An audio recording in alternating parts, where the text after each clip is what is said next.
Entrepreneur Ready, and tonight sponsored by How to Start Something Accelerator. Colette, you now are a successful acupuncturist, fully booked, six-figure business, but it didn't all start that way, did it? No, absolutely not. Tell Like us, not at all. how did it start? So, really it's several years ago, but it was due the pandemic. And before the pandemic, I worked part-time as an acupuncturist, but I also basically I worked for the Marriott. And I was super lucky, but we're going to call that job the golden handcuffs, because it was a great job, but I could never leave. And I was sort of stuck in this place that I could never get out of. And so what happened was, unfortunately, during the pandemic, they furloughed everyone and shut everything down because who wanted to go to a restaurant in the sky?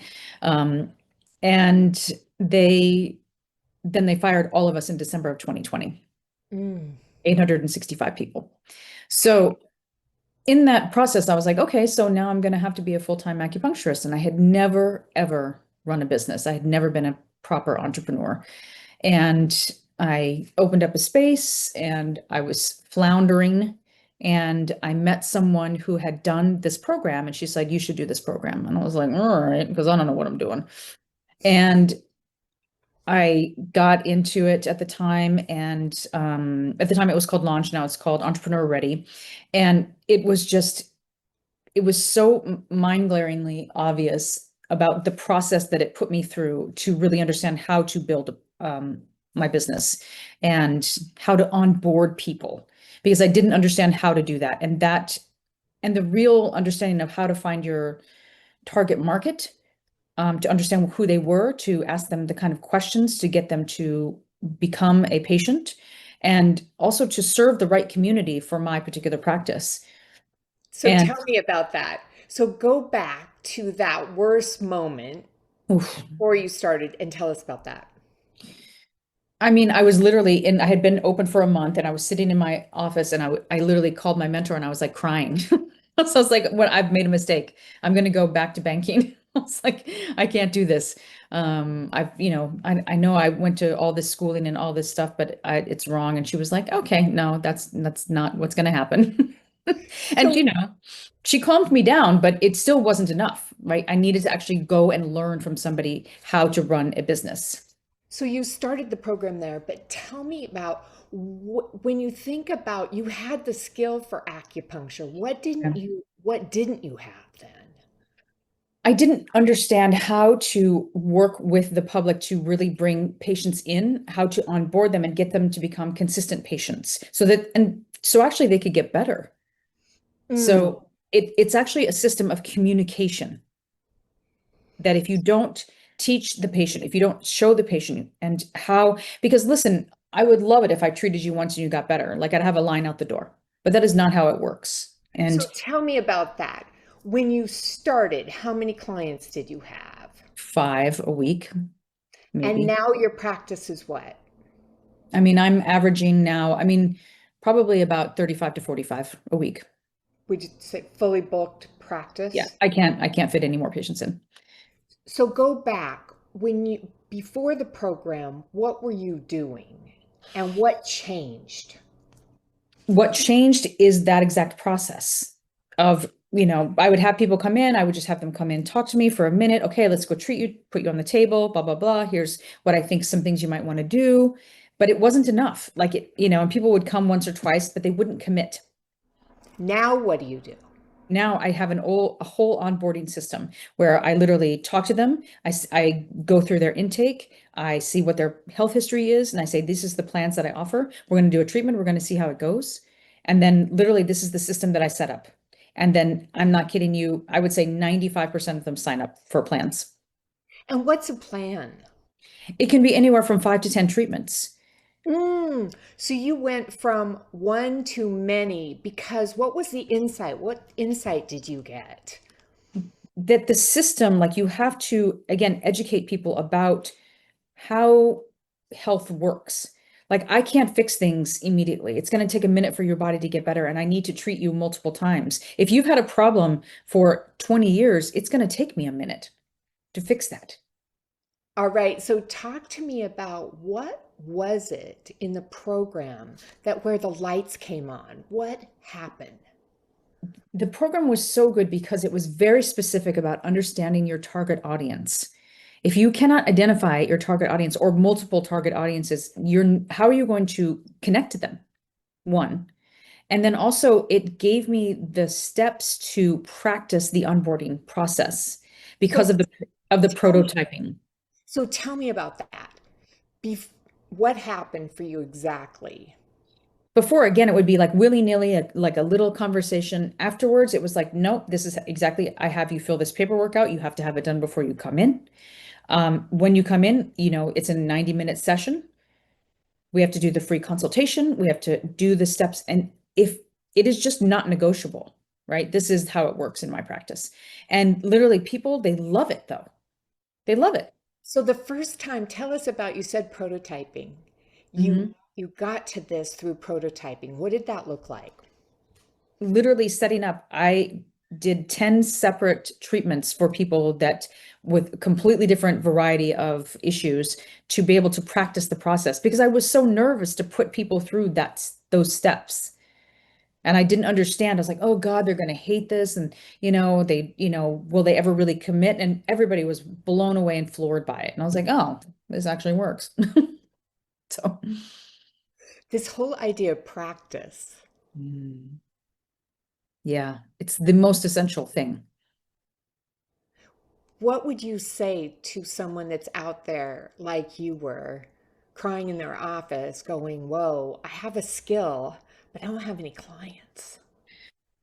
Yeah, to reach out to find, like, I love this phrase, like, success leaves clues. So go figure out who's doing it, right? And model after them. And then once you understand the process, then, get some help around. Like, this kind of program was so awesome for me because I was able to do it over and over again. And that's specifically about this program that I thought was super interesting is that they hammer it home. They make you look at it again and again and again so that you're not fuzzy. And what did that do for you? It gave me such absolute clarity and confidence. That was the key. I was like, oh, I get it. Right. It's like, oh, I just love acupuncture. No, like this is how this works. This is what I do. This is how you're going to get better. And this is the plan we're going to put you on. And people just felt, I know it. They feel so safe in that plan. What do clients say to you now? And what's the evidence this is working besides a fully booked practice? Well, I mean, again, I have, yeah, fully booked practice. Like I can barely fit anybody else in. I have 89, 5-star reviews on Google. And I literally had a patient come back to me that I hadn't seen in 3 years. He drove from Queens to see me because he had seen someone else and it was like they did nothing for me. And in one treatment, 95% of his pain was gone. But that's just a repeat because he'd been coming to me before years ago. But it's like because now I know how to treat it. Now I can fix things very quickly and then he'll be my patient forever. Mm. 89 five-star reviews. What are your clients saying and what do you attribute that to? I think it's because I'm relentless about their care. I and I follow up. Like I always follow up with my patients every day after treatment. I'm like the next day, how are you? How are you feeling? What percentage are we better? Right? What do Follow we up. Tell us about that. What do you mean? I literally just send them a text. How are you feeling today?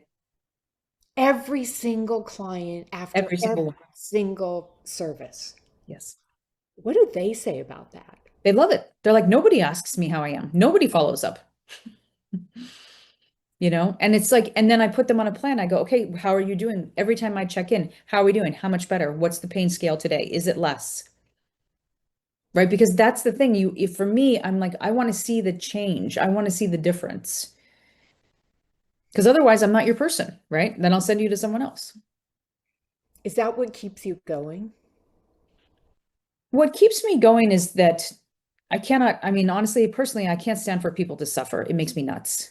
And I feel especially when there's no need, right? There's so many of these things that acupuncture is very efficient at fixing. And that's what is super fun for me.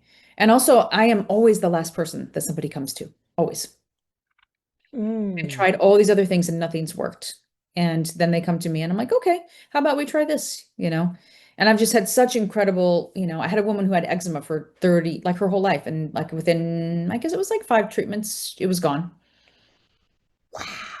hmm And that was really cool. Or people like a guy who had back pain for 15 years, structurally no problems, just super tight muscles. And within 5 treatments, that was gone. So that's the kind of stuff that's super interesting to me. Or like people who have been trying to get pregnant and failed. And so you put them on a special program and get their hormones balanced. And like they're 40 and they're, pregnant and having healthy babies. So what have you learned clients really care about? They, I mean, they care about someone that's interested in them, right? They're not, I mean, like, they're not, they will look me up and stuff, but they're really interested in their problem, right? And solving their problem. And also, like, there's no detail that isn't not interesting, do you know? It's like, what happened to you? Like a lot of times people come in for a car accident and I'm like, okay, we have to treat you for the shock first, and then we'll figure out the physical problem. And that, just that, right? Or if they're recovering from breast cancer, I'm like, listen, it's out of my scope of practice, but you really need to get a therapist.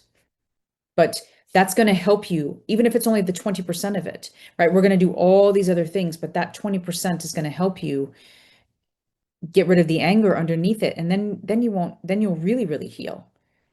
Hmm.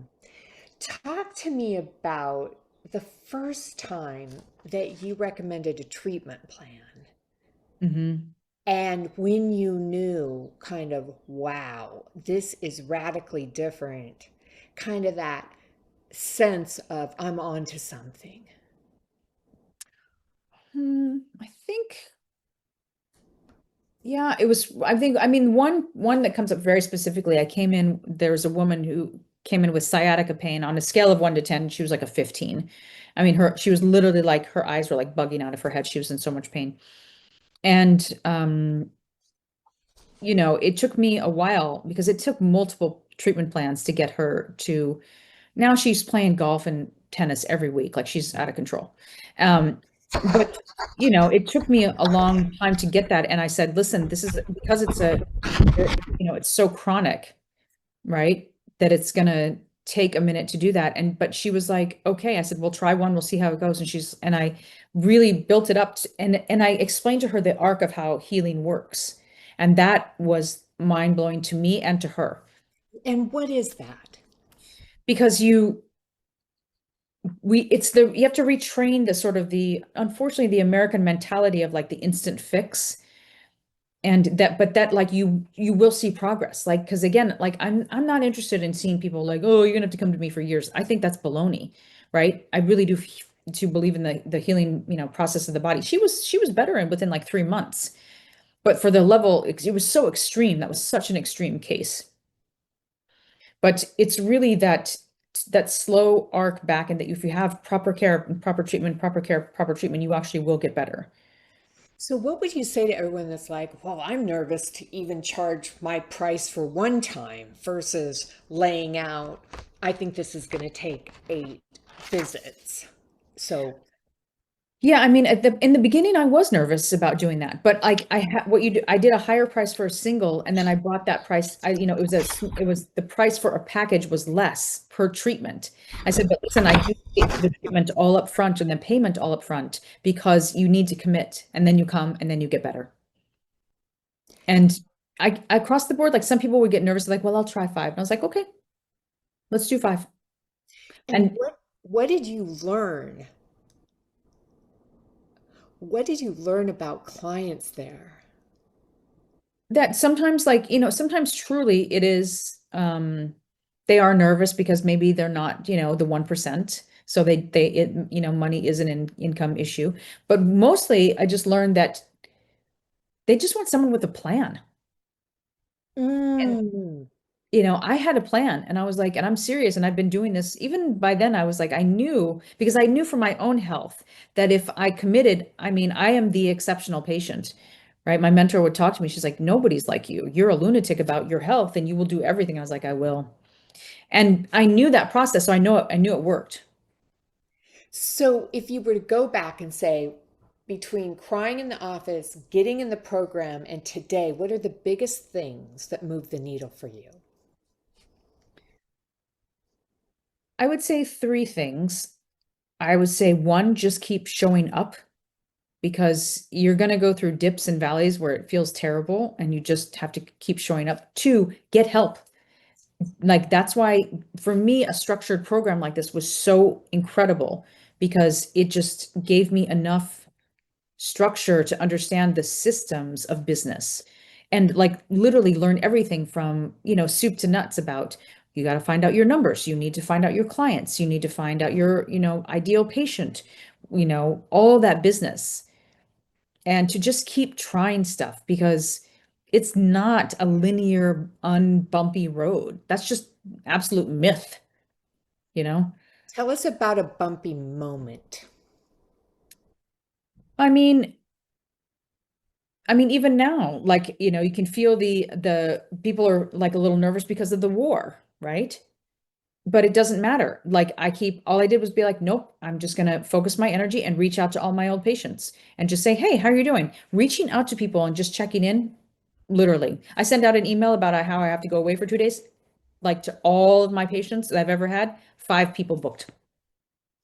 Talk to me about that. I've heard you talk before about the power of reaching out, how much you've learned about. S- Talk to us about what did you do before and what do you do now? So I mean, I don't do a lot because I am so booked already, but every once in a while I just send out an email, especially when winter is coming. Just send out an email. Hi, do you have your vitamin D3 ready? Right? Are you doing your bone broth? Right? These are the kinds of things like, winter is coming. Like, especially in New York. Which is a value add. It's not like you're adding some value in that reach out. Yeah, absolutely. And that's why, and it is like, that's what I feel like. If my philosophy is if I give these people all these tools and all this information, they're just going to feel amazing. You talk about raving fans. How Yeah. have you created them? I do because I'm kind of obsessed with their journey and I'm obsessed with them getting better. And when I see that happen, then they just literally they tell everyone they know. Literally, I got 4 texts alone in the last 2 days about my patients referring me to other people. How does your practice grow by outside promotion or mostly? Mostly, I have the Google reviews, so a lot of people reach out through those because they just, Google, online, and then tons of word of mouth,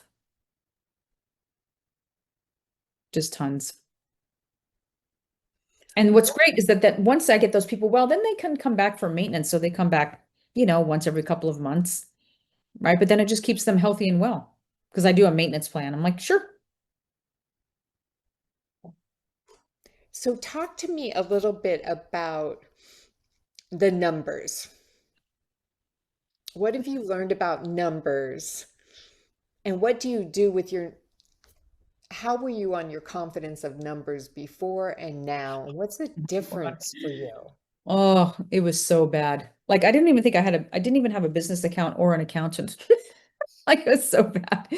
I mean, I literally got everything set up in this program where I got a proper CPA. I had my stuff now in QuickBooks, like I had a bookkeeper and just knowing, your numbers every month and then like paying my quarterly taxes. Like I'd never done anything like that ever. And just, doing that every month, seeing that every month, like, okay, I've got it. Okay, I've got it, has been phenomenal. What clicked for you when you started to understand your business financially? What was it? I think that it was possible to make a really nice living, that was really exciting to me. Doing something that I believed in. And so that I was kind of willing, before it was like sort of like pocket money. It wasn't, I didn't really need that money. It was sort of fun and nice. And I used it to pay off my school loan, like, you know, um, but now it's like, it is like, such a big difference. And I think that also that you don't have to be like a starving artist and that, oh, just because I'm an acupuncturist means I don't get to make money because it's like, oh, is it sort of a weird side profession? It isn't. It's a serious profession, right? This is a, sometimes people, I'll get the, a couple of, patients here and there are like, well, I have to leave by this time. And I was like, no. I was like, this is a medical treatment and I cannot rush the treatment. And this is how it goes, but because it's really serious, the effect of this medicine. And that because the more I take it kind of seriously, then my patients take it seriously. Hmm. Mm. What are you learning about health and some of the myths or the mistakes the rest of us are making in terms of managing our health? I mean, I think that, there are some incredible supplements that literally can transform your health. I think that what you eat is couldn't be more important than ever. And that like, a slight change in your diet can make a massive impact on how you feel. So And tell us about those. What are the supplements? What are the I slight mean, differences? vitamin D3 and magnesium, couldn't recommend them more, right? Because the D, especially in New York, I mean, depends on where you live, but here we hardly get any vitamin. Everybody, New Yorkers are widely deficient. And if you do that, like it's incredible. Literally, they did two studies out of Sweden and the UK. It will cut your risk of heart attack and stroke in half. Wow. And how much magnesium are you recommending? So I recommend a magnesium that was developed it's a magnesium blend developed by a doctor that my family's worked with for 25 years. So it actually isn't really high in magnesium because it's actually a combination of minerals. But then that combination of minerals gets the water into the cell and then you stay hydrated, which is incredibly important. Those two things alone, I can't recommend them enough. And then I would also say detoxing the body, right? We're in a time where we're just exposed to so many chemicals in our food, water, meds. And again, I'm really for a lot of those things, right? But that if you can like do a colon cleanse, do a liver cleanse, drink green juices every couple times a week, it will make such a difference in how you feel. And how often liver and colon Once cleansers? a year, right? What about stress? Oof, yeah, it's so huge. Yeah, it's so huge. And that's the other reason why acupuncture is so effective is that it basically, calms down your entire central nervous system. But a lot of my times, my mentor, she's like an incredible acupuncturist, and she doesn't even really practice. She treats maybe 10 patients a week because she runs a meditation center. Because she's like, listen, if you cannot manage your stress, you're never going to get better. Hmm. So like, but I do a lot of mind body work with my patients, right? I do a ton of reframing. You mentioned that if you had a cancer patient, you would have them go to therapy. Talk to us Yeah, about absolutely. what you're thinking about this holistic. Because we're 90% unconscious, right? So you have programs running that you don't even know you have running.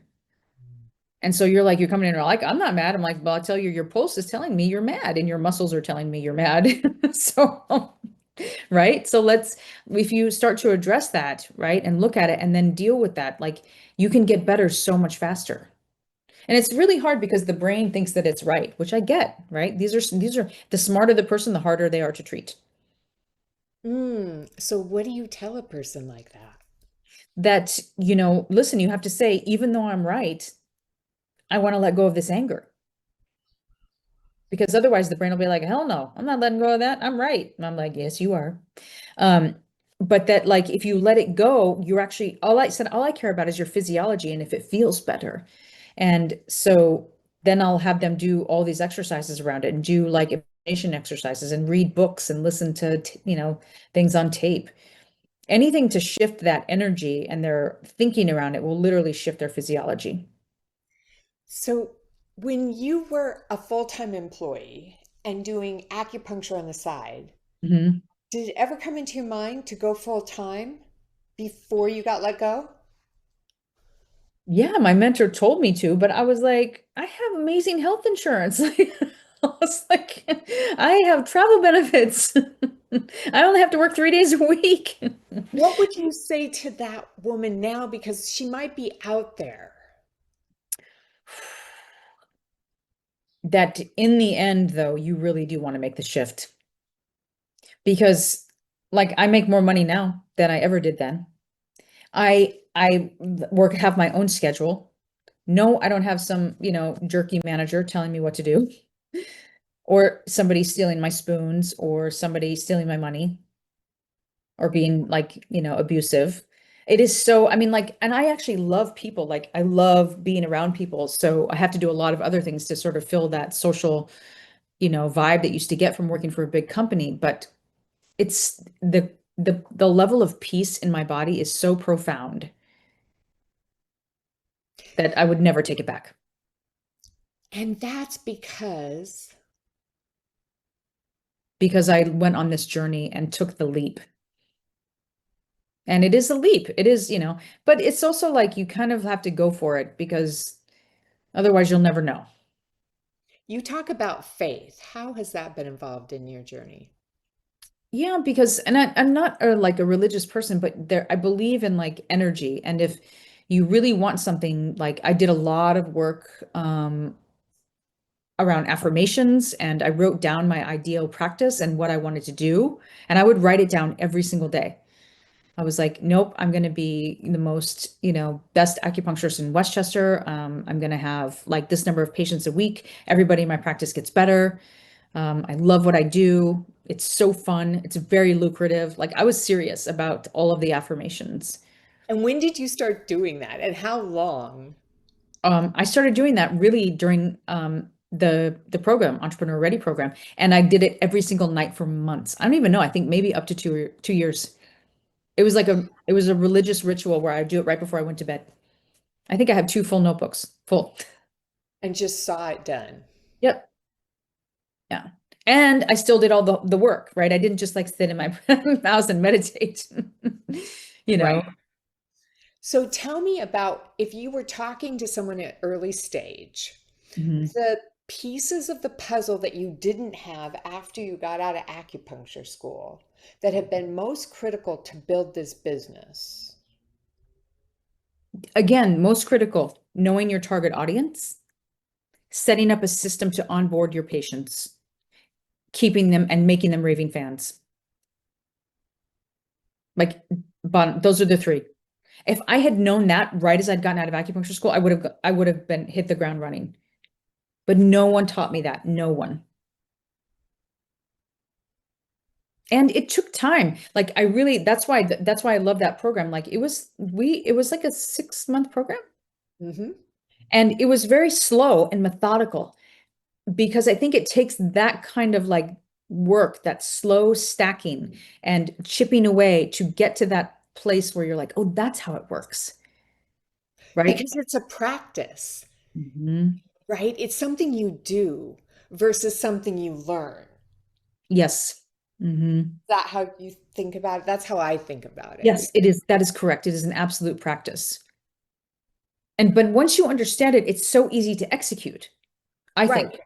Like right now, are you working on any other ideas? And do you see a repeatable process where you could accelerate their launch or their Oh, success? absolutely. Like I literally today was like, I should have got a bigger office. I'm gonna hire somebody. I was so annoyed that like I only saw 11 patients today and I was like, I could have seen 15, 20. I should have gotten more space. Like I'm gonna hire somebody. I don't want to do any of this paperwork baloney because I was like, I was so in love with the result that I got on for all my patients, right? And so I think about that. And then there's other projects that I want to work on. I'm like, and now I know exactly how to do it, which gives me no end of joy. P.S. Yes, I've got it. Yeah. So, when if you were to define the woman you were when you got fired and who you are today, what's the biggest differences? I mean, the woman that I was has had a lot of integrity, but was floundering, like clueless, didn't know anything, didn't understand anything. Whereas now I just feel like I am conscious and thoughtful and committed and curious and I execute left, right, and center. Yeah. And And also you're it's like I'm so much better at decision making. talk about that. How has Yeah. that happened? In that process, I'm telling you, like having to ask questions and do things and make decisions and come up with these answers for things that you guys asked. I was like, oh, I don't know, and that process like just made it faster and faster and faster for me. And it was just mind-blowingly, oh, how important that is as a skill set that I didn't know. Because when you're an employee, you don't, you're just like, oh, what do I do? Tell me what to do, right? But as an So, entrepreneur, you are the driver. yeah. So it was stepping into this kind of active, taking action, right, left, or center, just do something and learning from it. Yes. Like, oh, that didn't work. Oh, that didn't work. Like I'm still learning this week. I had a terrible thing happen with some insurance thing. And I was like, and I called my classmate and I was like, this happened. She goes, yep, because you have to do this. And I was like, oh, there you go. So your attitude about failure now. So different. So different. Just try. It doesn't matter. It does not matter. Right. Because it's just, it literally is the shift of like not sitting and wallowing when you fail. It's just like, all right, I didn't work. What's next? Right.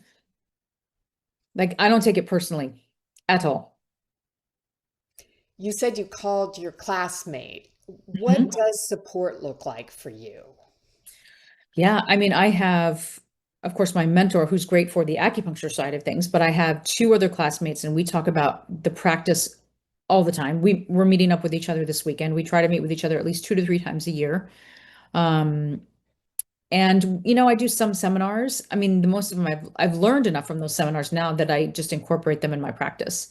But I'm actually thinking of doing a whole meditation like course because I would love to offer that to my patients up here Mm.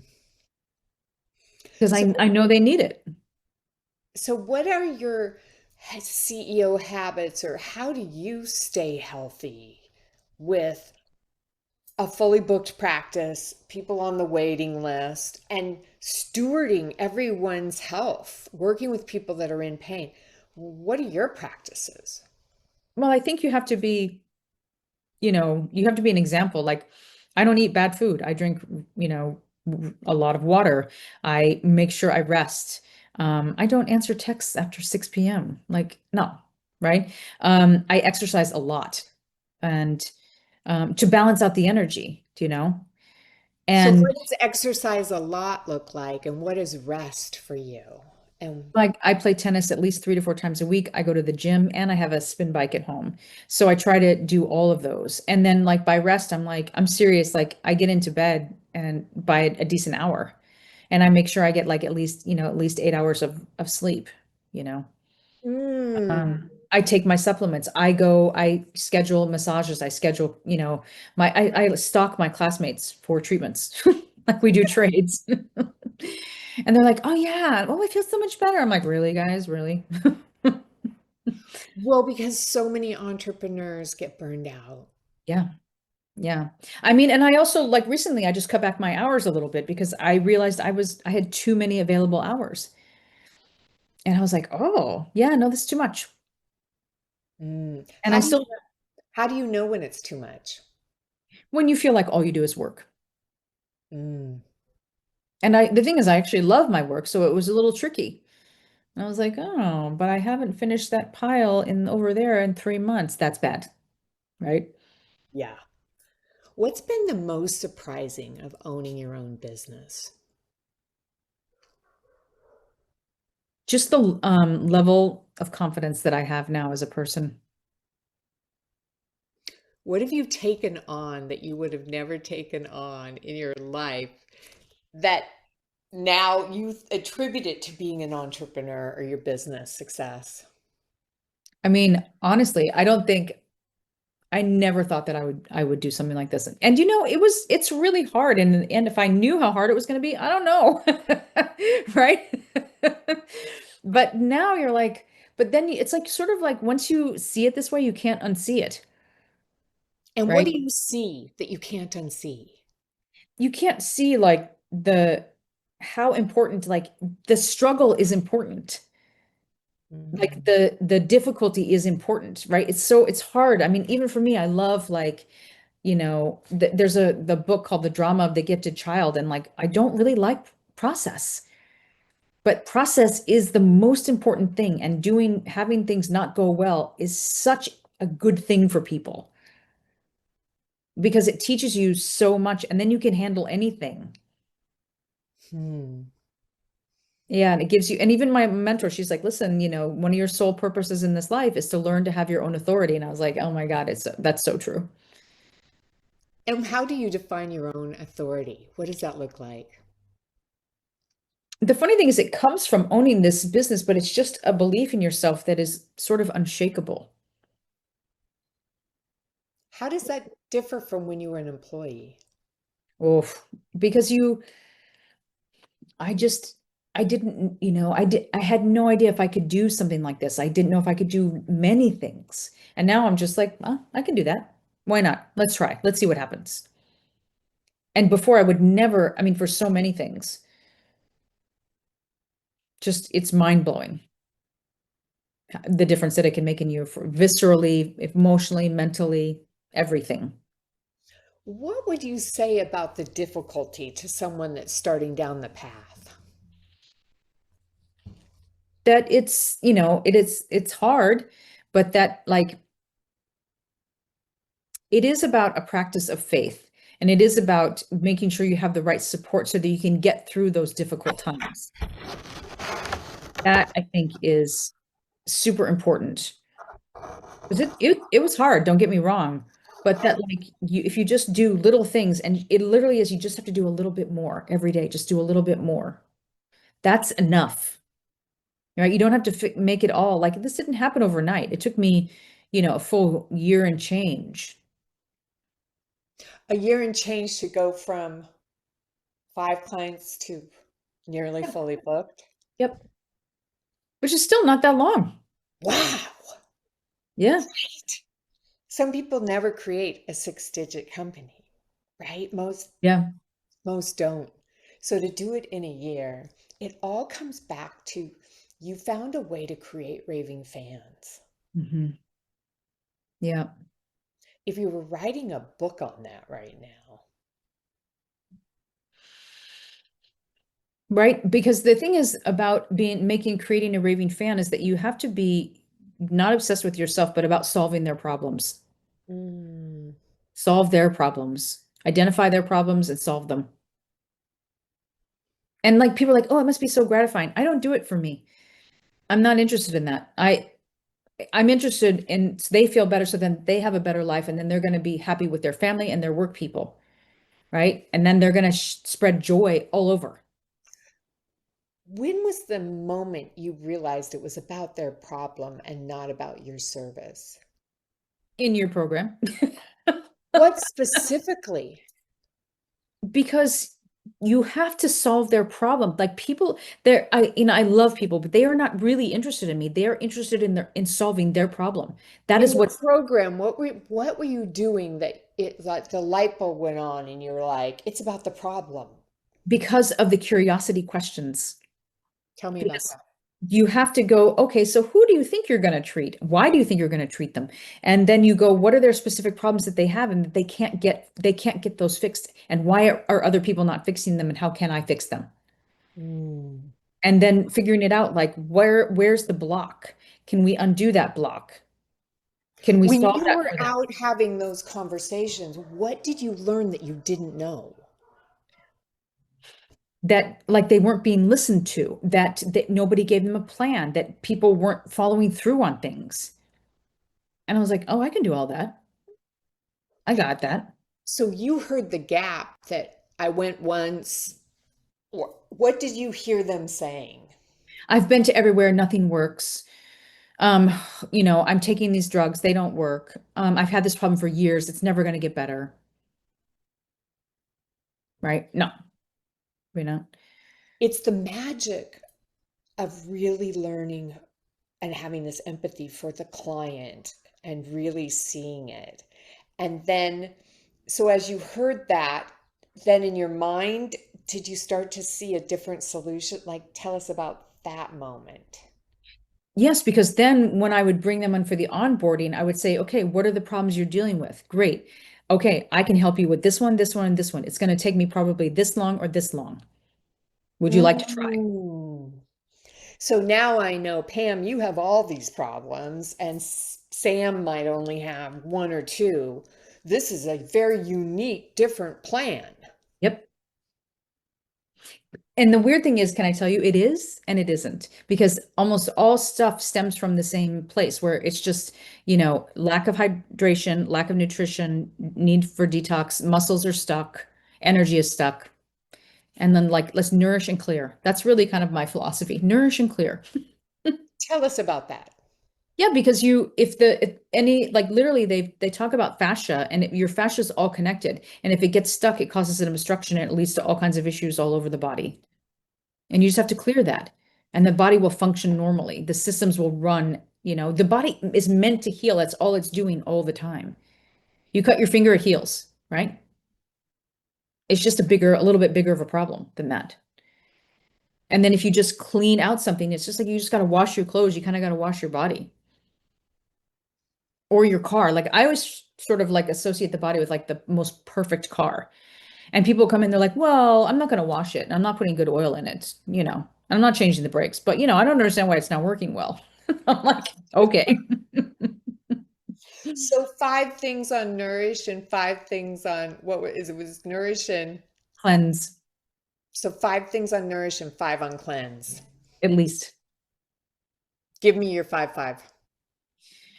Nourish, vitamin D3, magnesium, whole foods, bone broth specifically, colostrum, green juices, cleanse, also green juices, colon cleanse, liver cleanse, heavy metal detox, saunas, far infrared saunas, and exercise, obviously, and then acupuncture. Mm, there we have it. So what's next? Well, I think, I do like, I have new ideas all the time. I was like, you know what? I need to fix parts of my website. I need more of these people in. I can fix this problem, right? I'm really good at frozen shoulder. I'm really good at TMJ, right? Plantar fasciitis. That's like a walk in the park for me. And I was like, I need to get those people in, right? Mm, That's what I'm interested in. okay. Or sciatica, which just takes me much longer to fix, but it's easily done, right? That's interesting to me. So it's like expanding in that way. And then thinking about if I want to, expand, my space and do something like that so I can reach more people, which really comes from confidence, right? So it's like, why not? If I hire somebody to do the front desk, I could treat twice as many people. Wow. Why not? How are you thinking about AI in your practice? I mean, it's not that I'm not thinking of it. It's just that my practice is a very visceral practice. Absolutely. Could, So, how do could it you, help with onboarding or you no, got to do that personal, right? it is, Because that's the magic of your treatment. it is, It's going to be interesting, right? When you say I need a receptionist and I could do double, I'm wondering that needs to be a human in your office, right? yes. Yeah. I love this thing because there's just analog things where we just need humans. And each business owner is going to have to decide what those are, right? Yeah, no, I think AI is incredibly valuable, right? There's so many things you can do with it. Is it valuable in like the personal healthcare business? I'm sure it is. For certain, there's got to be areas that it can fix, do you know? Are there certain tools or systems or anything you've used that has helped you as a practitioner that are not about just the service you do? Are there any other tools that have hacked or helped you? Mm, I, I don't know. I mean, Google reviews has been a lifesaver, do you know? It sounds like it, 89 five-star And reviews. I don't even ask anybody, I mean, everyone anymore, because Google thinks I'm lying, So which then they just do it on their own. Yeah. No, I mean, I'll ask them sometimes. In the beginning I did. I was like, and I said, hey, if you don't know what to write, here's just write these, maybe these couple things. And then Google was like, stop telling people what to write. And I was like, okay. So then I just send them, say, do you mind doing this? And I don't even ask all of my patients because that literally Google thinks I'm lying. And I laughed and I was like, come to my office, Google. Like, come to my office. I am creating raving fans. All right, so we're going to talk before we go to a couple questions. So we're talking now to someone that is either stuck or in fear or feeling like they have the skill, but they're not sure what to do. So the advice from you, now that you're sitting where you're sitting, Take action. Do it. Just try. Do a program, do any program, do a program. Read a mm, book, talk to another, go find somebody who's successful at what you're doing. Watch what they do. Shift your energy, right? Because you can't get the same thing if you keep doing the same thing. You can't, right? Does it take a lot of faith? Yeah, terrible. It's scary. It's horrifying. And then it ends up being amazing, right? right. I love that. It's horrifying.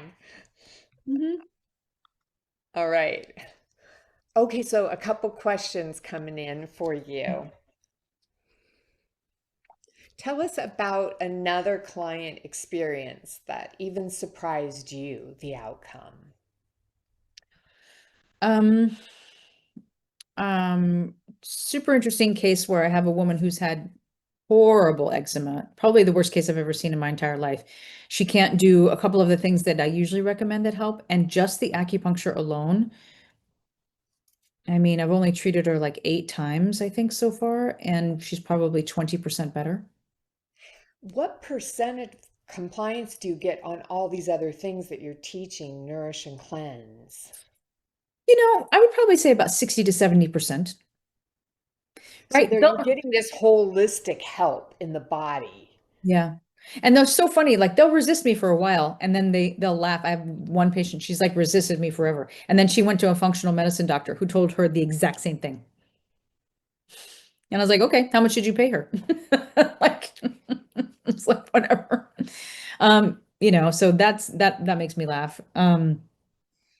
But that was a really interesting case. Also, another person who had a really bad, like he had developed a really bad autoimmune disease called dysautonomia, where you can't regulate your temperature and a lot of also body pain. And it's taken me it's like a year and a half, but he is 85% better. And nothing, he had had it for 5 years, and nothing had worked. 85%. Yeah. He's so funny. He's Irish. He's like, I don't want to jinx it. Okay. Our next question is, what would you say to people, say to someone like me that's in a job and I kind of want to start a business on the side, but I don't know how I do both?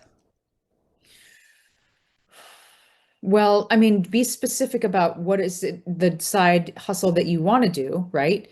And I would start reading books. Like one of my favorites were the Jen Sincero books, You Are a Badass, because it's just a way to shift your energy, right? Because really you have to have your mind and your energy shifted before you really even begin up crazy projects like this, right?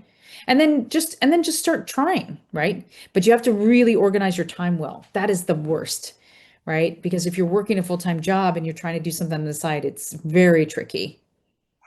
What are some of the tips you have or hacks on organizing your own time? Because it sounds like you're doing a lot of things besides working. So Yeah, how, time how do blocks, you, time blocks. Like I'm a crazy person. I put them in my schedule and it's not negotiable.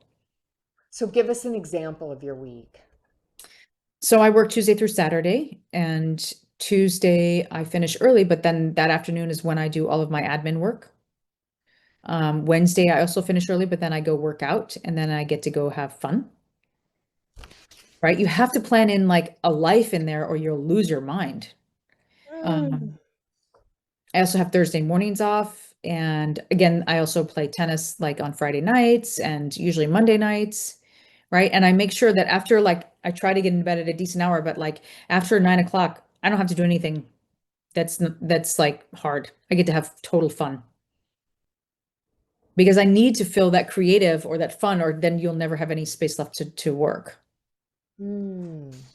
You talk a lot about energy. This next Mm. question.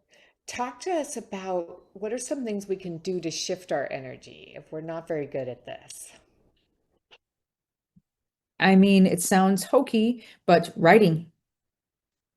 You have to start writing things down. You have to start listening, like listen. If you're in your car and you're commuting, which most of America is, listen to books on tape, right? Because the more you can shift your thoughts, then you're going to start to be open to a different perspective. Mm. But your thoughts are driving the bus. And if you don't change your thoughts, nothing can shift. You mentioned that most of what we're doing is encoded at the unconscious level. Yeah. How would you help us how would we go about getting more aware? Again, I think it's like an examination, like figuring out like what's blocking me, what are your belief systems about things? Like some people have weird belief systems, that you don't even realize. Like one of my weird belief systems, if I'm really successful, my family will hate me. Super fun, right? Which is true. But then I was like, oh my God, it doesn't even matter, right? They're How already, did you unlock that? How did you get to that you had that? How did you I recognize that? all of a sudden I was like, why is it so hard for me to sort of break this barrier and become successful in anything? And I was like, well, then my family will be really mad at me. And I was like, what? It just, you got the answer. You Yeah, asked yourself. yeah. And then, but it took time to unravel that and look at that and say, okay, but will they really be that mad at you? Right? Or if they are, so what? Right? Talk to me about you believe in healing. Yeah. What, Hmm. how are beliefs tied to healing? Oh, absolutely. And I work with my patients on it all the time because before I let them rest during the session, I say, listen, you have to future pace yourself. I want you to see yourself in like whatever by the end of the month, by the end of the summer, you're like, I cannot believe how good I feel. That lady put all those needles in me and made me drink green juice and take vitamin D, and I feel amazing. I said, because if you can't imagine it, you will never get better. Mm. And so How does that relate to becoming successful in business? it's the same exact thing. If you cannot imagine being successful at what you do, it will be very hard to get there. You might anyway through just sheer hard work or luck, but it's so much more fun if you can actually get those beliefs behind it because the thing is we are just energy. Like that's just physics, right? Like that's just basic physics. And we have too much evidence now of that your mindset shifts everything. I mean, it's so documented in sports. Serena Williams knew she was going to win the US Open before she started that tournament. She was 17. She totally believed she was going to. She did. So you've been working on practicing viscerally and seeing it in your mind's eye and the two together. Yes. Along with real practical practice. Right, actually doing it. So, any last thoughts or things you want to say before we wrap up? It's been amazing, Colette. Um, no, I think that committing is the most important thing you can do because I had this one person say this years ago to me. She goes, if you don't commit, you sit on the sidelines of your life and you never actually get to experience anything. And I thought that is the key. So if you just commit and keep trying and like stop, worrying about like if it's perfect at every time, that's going to be such a great skill to have in terms of being an entrepreneur. Wow. Thank you so much. So, Thank if you have you. enjoyed this, if you're at a place like Colette was, crying in your office, or you're stuck small business, this is who we help at howtostartsomething.com. Get over there, check us out. We would love to help you. And no matter what, I think you heard it today. Start take some massive action, envision this thing, step out, get the right people around you because you can do it. Thank you, Colette. We'll have all of your My pleasure. information in the episode so people can connect with you. Awesome. Thank you. You guys rock.